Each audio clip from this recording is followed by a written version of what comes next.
तो दोस्तों एक नई खबर निकल कर आ रही है जिसमें बताया ये जा रहा है कि एक समय ऐसा आ गया था जब नौसेना की रिक्वायरमेंट को फुलफिल करने के लिए एडीए और एचएएल आमने सामने आ गए थे। बड़ी ही इंटरेस्टिंग स्टोरी है। मैं आपसे रिक्वेस्ट करूंगा कि एकदम एंड तक इस वीडियो को देखते हुए अपने ओपिनियन जरूर दीजिएगा नीचे कमेंट बॉक्स में। तो देखिए, हम सभी जानते हैं कि भारतीय नौसेना के लिए भी एलसीए नेवी यानी तेजस का ही नेवल वर्जन जो आज भी उपलब्ध है, इसकी कुछ और यूनिट्स भी बनाई गई और ट्रेनिंग वगैरह भी अब इसी से नौसैनिक पायलट्स को दी जाएगी। लेकिन नौसेना ने इसका इस्तेमाल करने से इनकार कर दिया, यानी उन्होंने कह दिया कि एलसीए नेवी हमारी रिक्वायरमेंट को फुलफिल नहीं करता और हमें एक नए प्रोग्राम के साथ आगे बढ़ना होगा। ऑब्वियसली हम जानते हैं कि एलसीए नेवी एक तो सिंगल इंजन है जो कि नौसेना के लिए उतना ज्यादा सही नहीं था। पेलोड कैरिंग कैपेसिटी भी इस वजह से काफी कम हो जाती और कुल मिलाकर नौसेना के लिए ये उतना अच्छा प्रदर्शन नहीं कर सकता था। तो जब एलसीए नेवी को नौसेना द्वारा ठुकराया गया, उसके बाद एचएएल और एडीए आमने सामने आ गए थे, क्योंकि एडीए जो कि नए एयरक्राफ्ट को डेवलप वगैरह करती है, आप जानते होंगे डीआरडीओ की ही संस्था है, इनके द्वारा टेड-बीएफ का प्रस्ताव रखा गया। एक 26 टन में नया फाइटर जेट डेवलप करके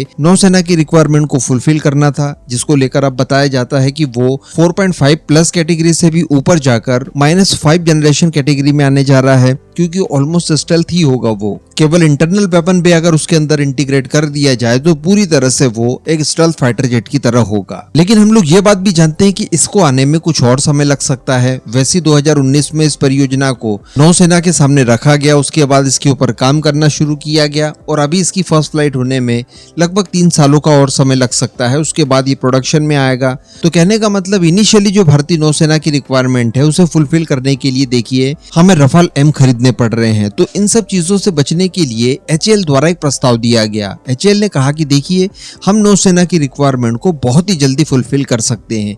इसके लिए करेंगे ये कि जो तेजस मार्क 2 तैयार किया जा रहा है भारतीय वायुसेना के लिए, उसमें थोड़ा सा डिजाइन परिवर्तन कर दिया जाए और तेजस मार्क 2 को ट्विन इंजन कॉन्फ़िगरेशन के साथ बनाया जाए। तो उसके बाद होगा ये कि 25 टन कैपेसिटी के आसपास का ये फाइटर जेट बन जाएगा और हमारी नौसेना की रिक्वायरमेंट को फुलफिल करने में ये पूरी तरह से सक्षम होगा। और इससे जो सबसे बड़ा एडवांटेज मिलेगा वो ये है कि इनिशियली ये तैयार किया जा सकता है, यानी बहुत ही ज्यादा इसमें डिजाइन परिवर्तन नहीं करना पड़ेगा। सिंगल इंजन को केवल ट्विन इंजन कॉन्फ़िगरेशन के साथ तैयार करना है। थोड़े बहुत लैंडिंग गियर्स वगैरह को चेंज करने पड़ेंगे, बाकी सारी चीजें एज इट इज होंगी। तो ये काफी जल्दी तैयार हो जाएगा और शुरुआत से ही इसके अंदर F414 इंजन का इस्तेमाल किया जाएगा और बाद में जाकर जब हमारा नेक्स्ट जनरेशन का स्वदेशी इंजन तैयार हो जाएगा एमका मार्क 2 के लिए, वही इंजन रिप्लेस करके इसके अंदर भी लगा दिए जाएंगे। तो कहने का मतलब एचएएल द्वारा एक बहुत ही शानदार ऑफर दिया गया था नौसेना को, जो कि कम से कम समय में हम लोग अचीव कर सकते थे। हालांकि बाद में जब मंथन किया गया तो इस परियोजना को बीच में छोड़ दिया गया और फाइनली नौसेना टेड-बीएफ के साथ ही आगे बढ़ी। तो अब मैं आपसे यही जानना चाहता हूं कि क्या भारतीय नौसेना ने उस समय तेजस मार्क 2 के ट्विन इंजन वेरिएंट वाले नौसैनिक विमानों के लिए हामी भर देनी थी या फिर टेड-बीएफ के साथ जाकर उन्होंने सही किया? क्योंकि यहाँ पर मेरा अपना खुद का जो मानना है वो कुछ इसी तरह का है कि तेजस मार्क 2 के नेवल वर्जन के लिए नौसेना ने हामी भर देनी चाहिए थी और टेड-बीएफ की कैटेगरी के फाइटर जेट जब उन्हें रिक्वायर्ड होते उस समय एमका के ही नेवल वेरिएंट को तैयार करके नौसेना को डिलीवर्ड कर दिए जाते, तो वो ज्यादा सूटेबल ऑप्शन होता।